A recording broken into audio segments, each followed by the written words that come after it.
السلام علیکم ورحمۃ اللہ وبرکاتہ۔ ثلاثۃ لا یکلمہم اللہ یوم القیامہ ولا ینظر الیہم ولا یزکیہم ولہم عذاب علیم، المسبل والمنان والمنفق سلعتہ بالحلف الکاذب۔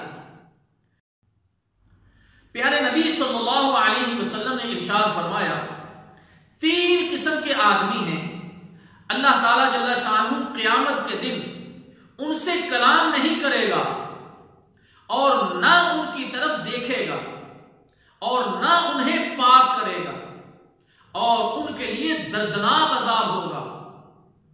وہ تین قسم کے لوگ کون سے ہیں؟ نمبر ایک، کپڑا ٹخنوں سے نیچے لٹکانے والا۔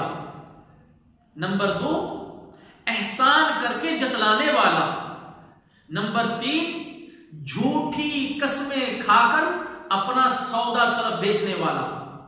اللہ تعالیٰ جل شانہ سے یہ دعا ہے کہ اللہ تعالیٰ ہمیں ان تین چیزوں سے بچنے کی توفیق عطا فرمائے۔ والسلام علیکم ورحمۃ اللہ وبرکاتہ۔